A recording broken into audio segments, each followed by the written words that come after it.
Greetings. You know, there was a pervasive rumor that some of these early typewriters actually had some very basic computer functions built into them. As it turns out, it's true.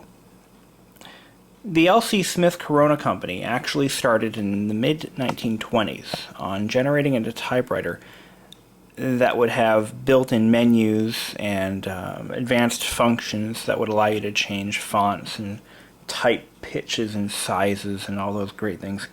And to make that possible, they had to create some form of software that would allow this to happen. A lot of these features were lost and forgotten about because nobody knew how to get to them.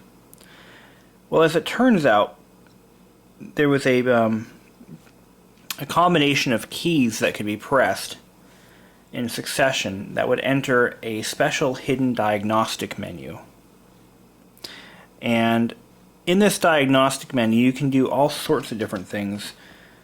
But recently, some hackers got involved. They found some of the old company documents, and they reverse engineered this built-in software. And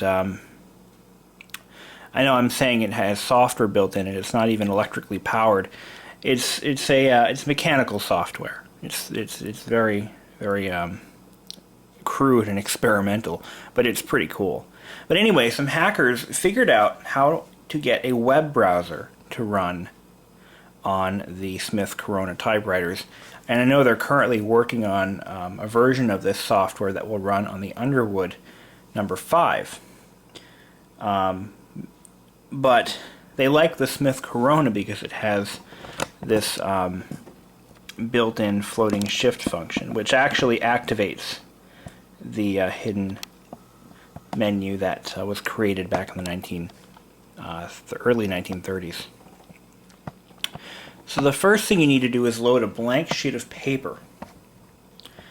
As this typewriter does not have an LCD screen or even an LED screen or any kind of readout, it actually works by displaying right on the page.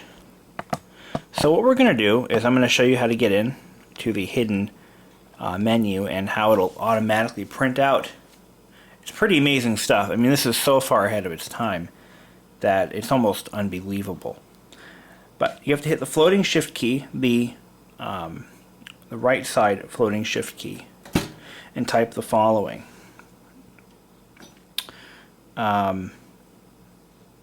Actually, wait, let me try to remember how to do it.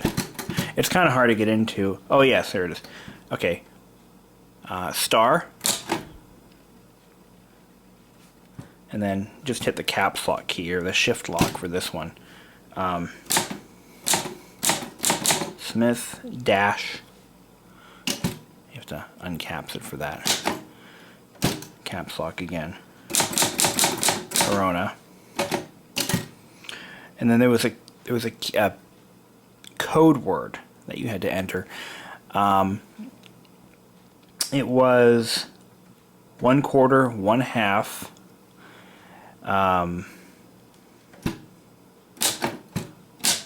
1/2 space.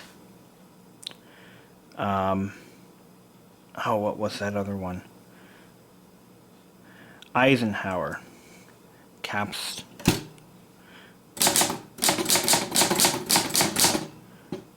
Space. Caps off. Delaware. And then you want to do another star. It skipped over for some reason. Close. Open. Firmware. Period. And then you want to space over until it dings. Okay. And then start a new line. If this worked for you, within a few seconds it'll display a C prompt. Oh, there it goes.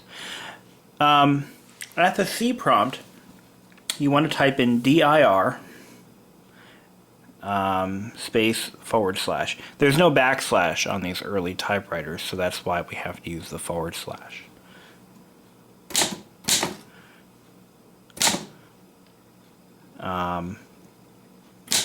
Let's do a /W so we can see what's in there. And then you've got to tab over until it dings, or space over.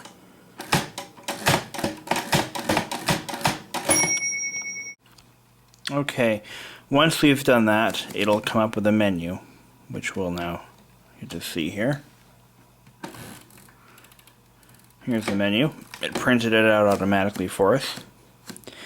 Now what you have to do is, if you want to select a particular item from the menu, you actually have to move up to it with the cursor. This must be a really old firmware because it's from 1927. But anyway, so what we're going to do is we're going to load up the browser, which is pretty cool. So we're going to move the carriage up to the browser. Alright, that should do it. And we're going to select it with an X.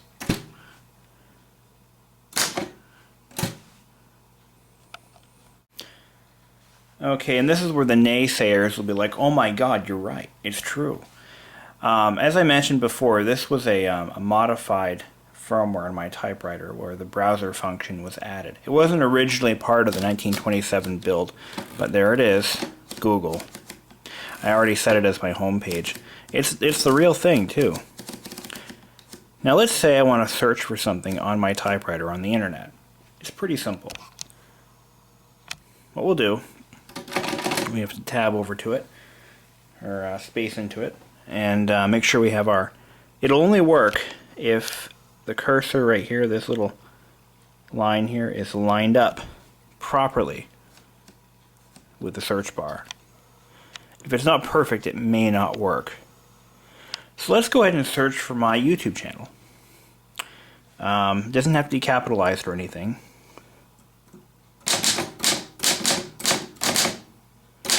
And then to execute the search, of course, as I mentioned before, you've got to tab over until it dings.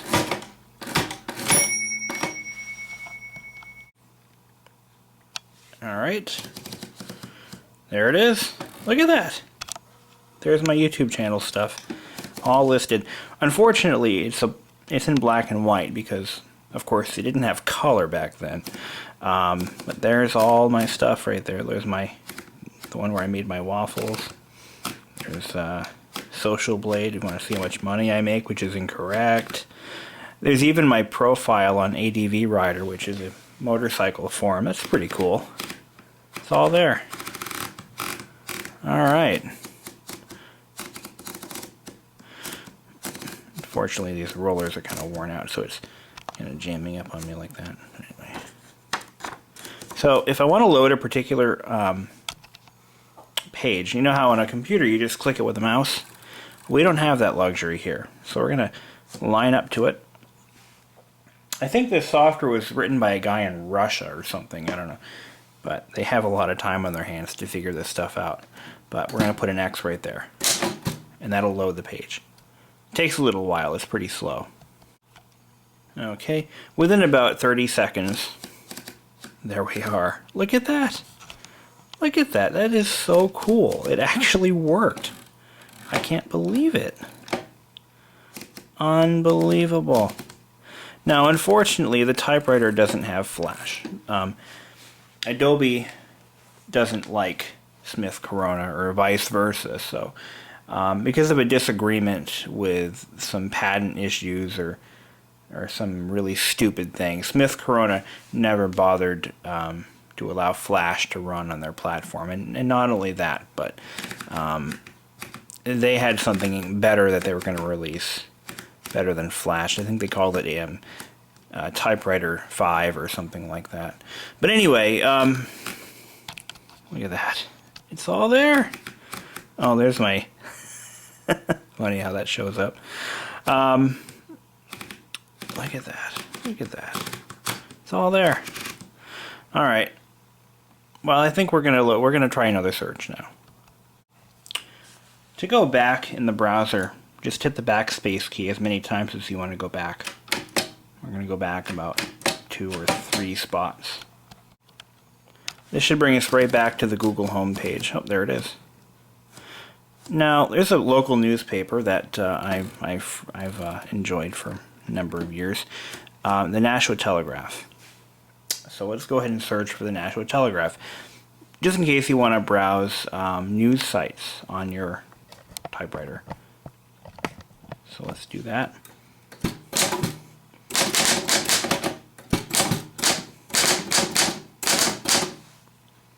And then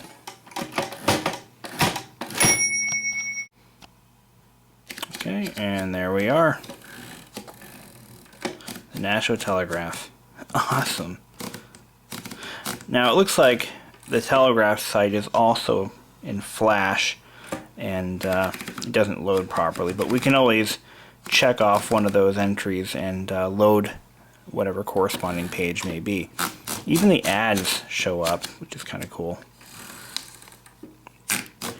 So there you go.